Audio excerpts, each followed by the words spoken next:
Hello YouTube, Dave here again. Welcome to the second installment in my Starter Set Saturday series. The first episode was out a couple of weeks ago, and I know I want to sort of alternate this with things like 4E Fridays and maybe even the inclusion of something like 2E Tuesdays or, 3rd edition Thursdays. We'll try to figure something out. I want to have a few different weekly series going on that I can kind of rotate through to take the pressure off of each individual one. But as it is, I at least want to get a couple of these videos out in this series before we start that more regular rotation. If you didn't see the first episode, in that I sort of went over the explanation of what the series is going to be and how it works. To be very, very brief, this is going to go through and review the starter sets using actual scores for different categories. There's 4 different categories that I have, and then they'll be averaged together to get the overall score. Each category will be ranked out of a whole number between 1 and 10, although more realistically between 5 and 8. Maybe up to 9, probably not beyond 5 to 9, but we'll see how these go as the series progresses. So if you want a little bit more explanation as to the justification behind my ranking system, that will be in the first video. Now, in that first video, we took a look at the D&D Essentials 4th edition starter set, which came out in 2010. Now, today, we are taking a look at the D&D 5th edition starter set that released just 4 years later. This released for a similar price to the 4th edition Essentials set, in that it is $19.99 US, or it was $19.99 US at the time of its release, and the Canadian price, I think, was $23.99. So it was the exact same price as the starter set 4 years prior. So this will be, I think, a good example of the value for dollar when we get to that part of the category here. But first, we're going to be taking a look at the presentation and the production quality of this starter set. So the presentation is really pretty good overall. We've got the really nice artwork here of the green dragon attacking, getting ready to breathe on this, at least this one character here.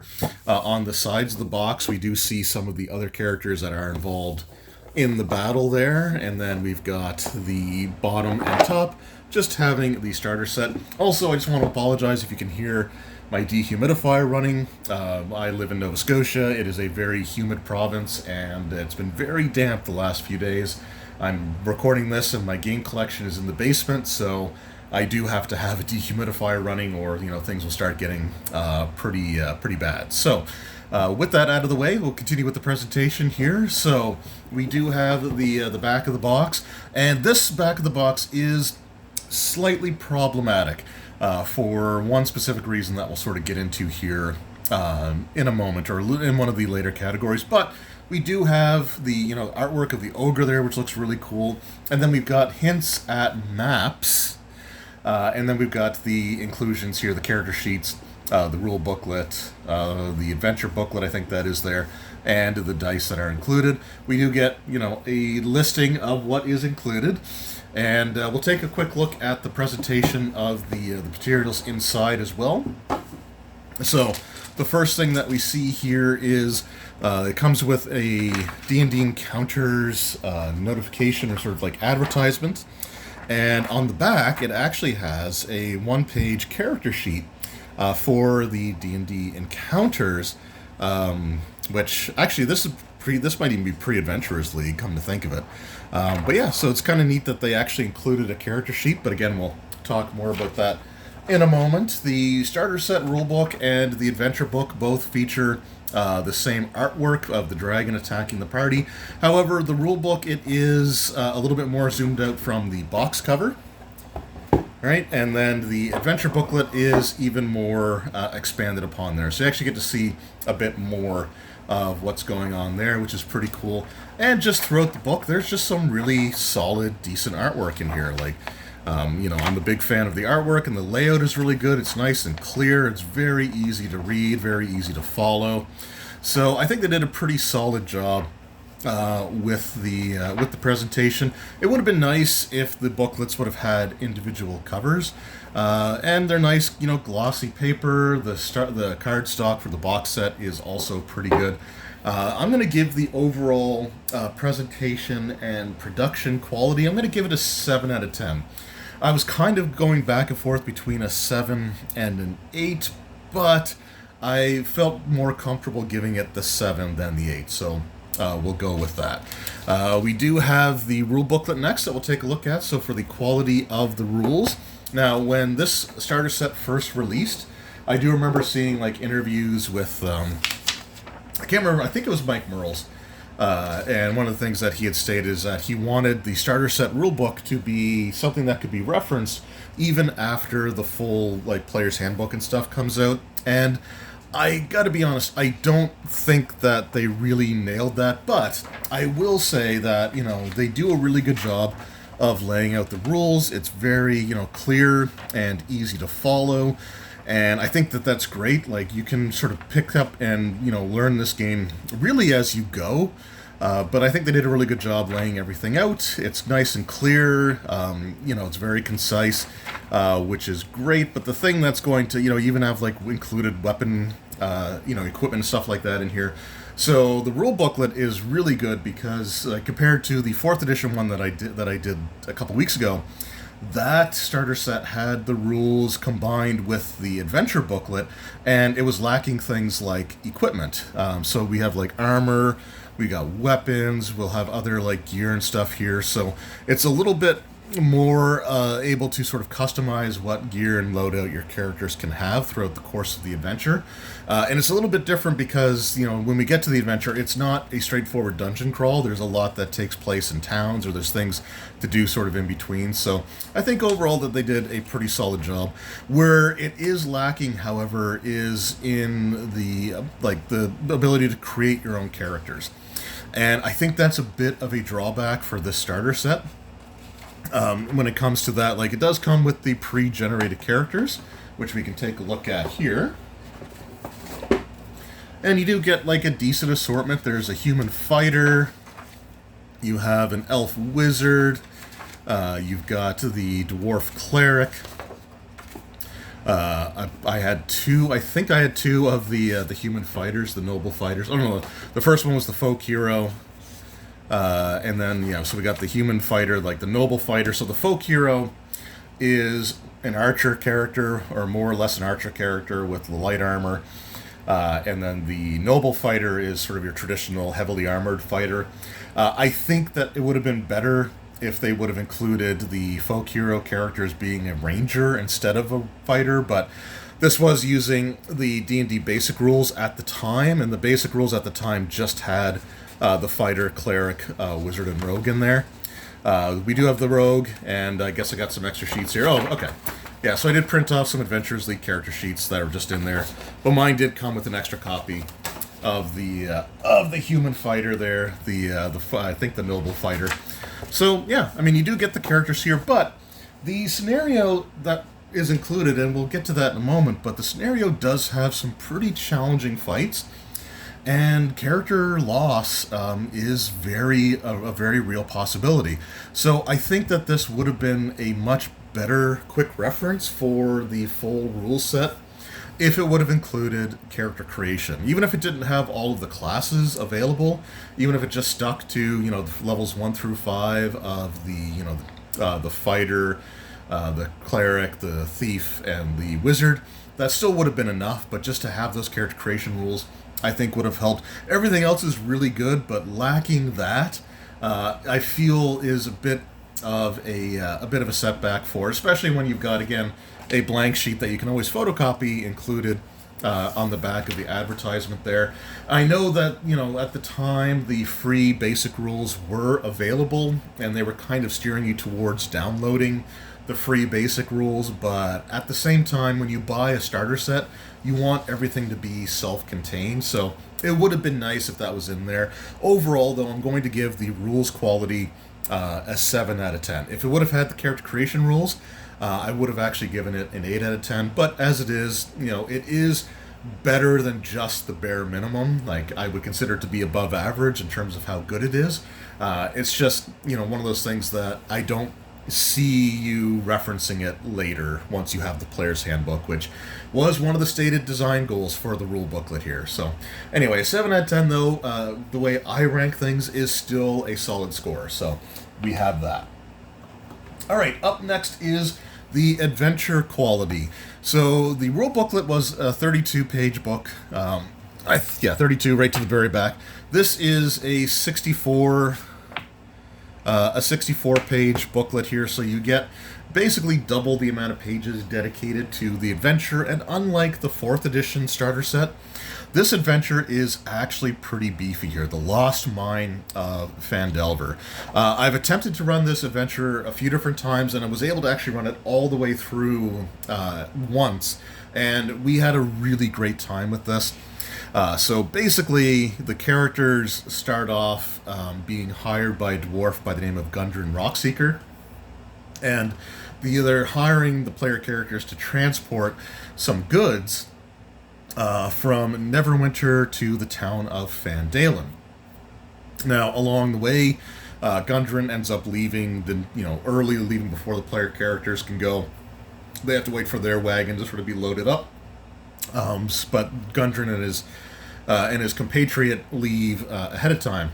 And when the players are on their way towards Phandalin, they do come across an ambush site where a group of goblins are lying in wait. And Gundren's cart has been attacked. Like, the horse that was drawing it was dead.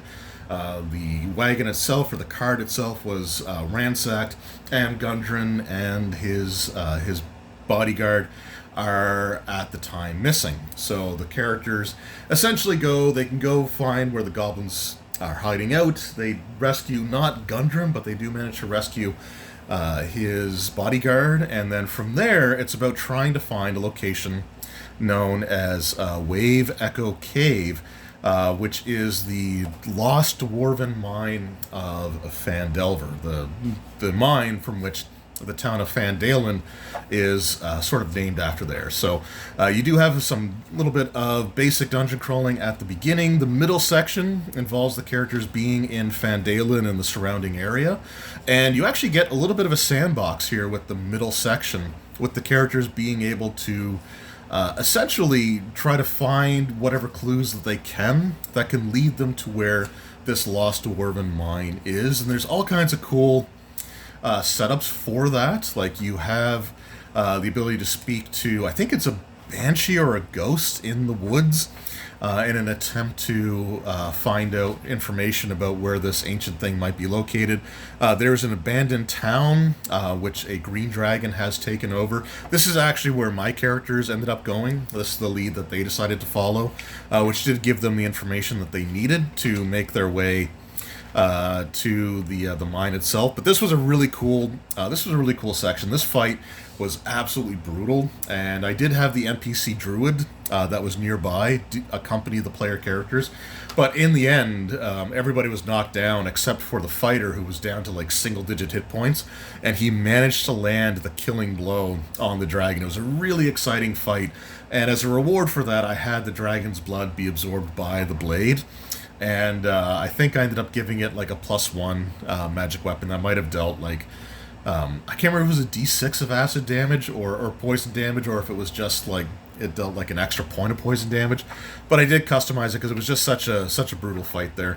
And then you have the final location, which is the Wave Echo Cave, which is more of a traditional, conventional dungeon crawl. So you get a pretty good mix of different, gameplay styles. There's, wilderness exploration, there's, in-town role-playing, there's dungeon crawling. And one of the things that I really, don't want to make light of is just how impactful the Lost Mine of Phandelver adventure really is. Like, when I think about like iconic adventures and modules in D&D's history, especially at a beginner level, there's not what I would consider to be a ton of them that would be sort of this like, defining moment for a lot of people's entry into the D&D game.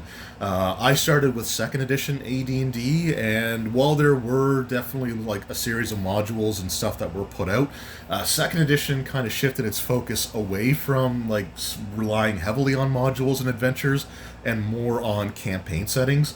When third edition came out, they did have an initial campaign that came out with 3.0, which had like the Sunless Citadel, which is a well-known adventure as well. But I don't know if it's quite as iconic as far as like some of the other introductory points were, especially considering that that was a separate purchase and not included in a starter set or a box set.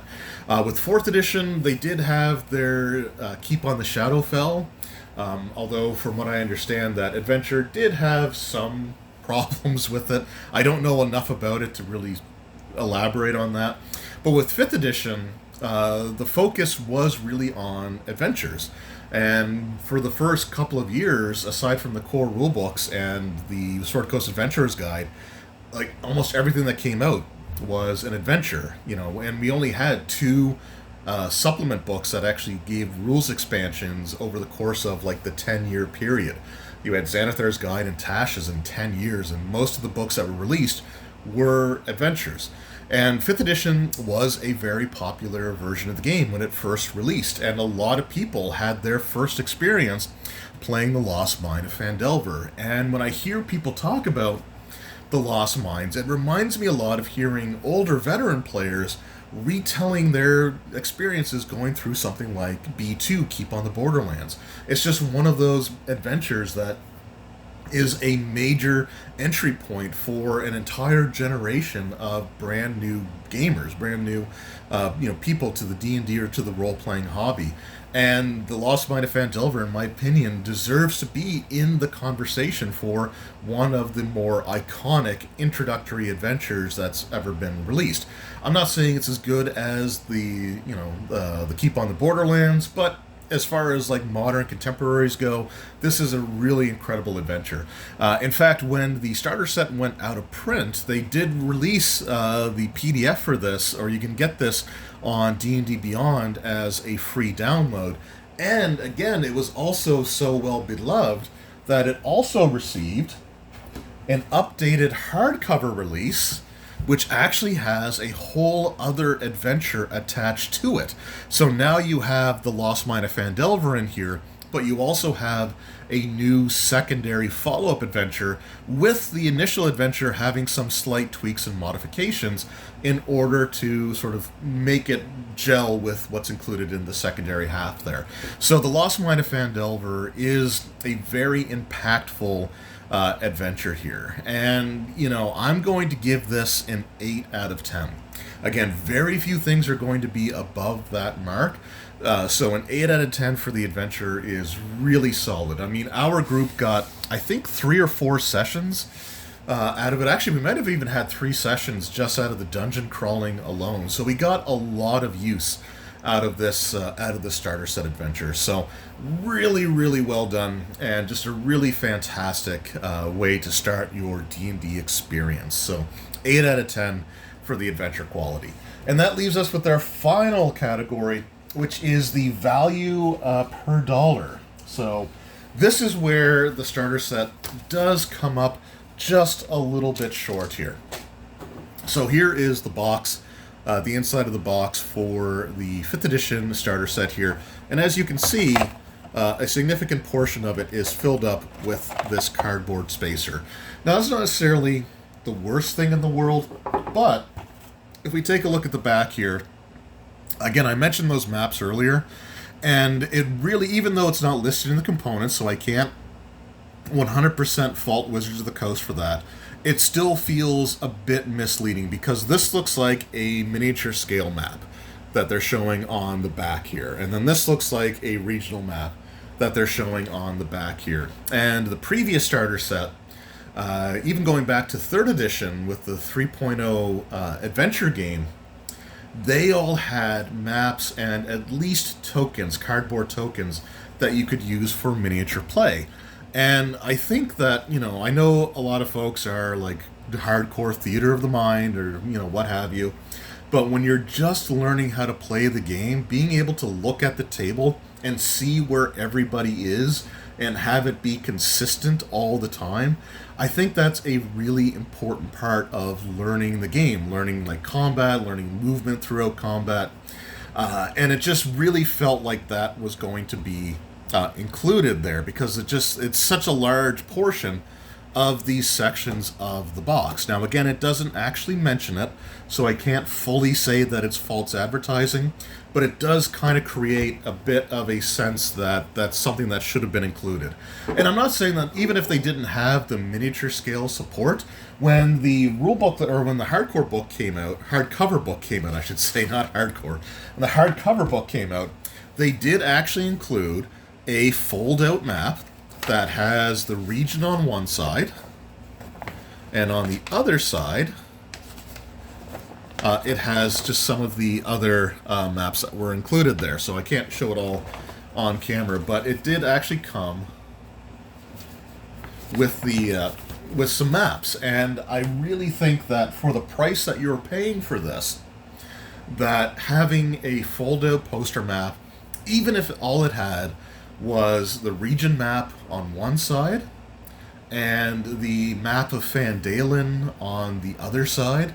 Even in, like, it didn't have to include dungeon maps or anything like that, but even just including that one extra map, just so the players could all look at it at the table, see the area, see the region, you'd be able to point to where they're going on the maps. Like, I think that would have been a very, very good inclusion, and something that probably should have been in the book, because again, when the hardcover came out, they actually finally included a regional map, although it does have everything marked on there, so it's not one that the players can look at, which is, again, kind of weird. Like, I think the fold-out map should have, or like player side one side, DM side on the other, but regardless, I think that should have been included. And I am going to compare this to the 2010 4th edition starter set, because that starter set was the same price.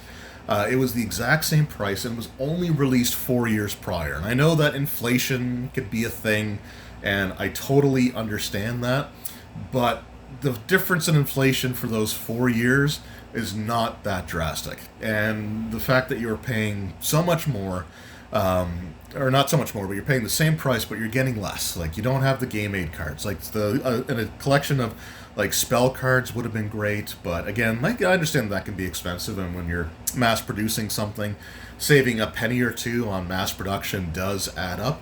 But I really feel like this either should have been a few dollars cheaper, or they should have included at least a fold-out map. So I'm going to give the value for price a 6 out of 10.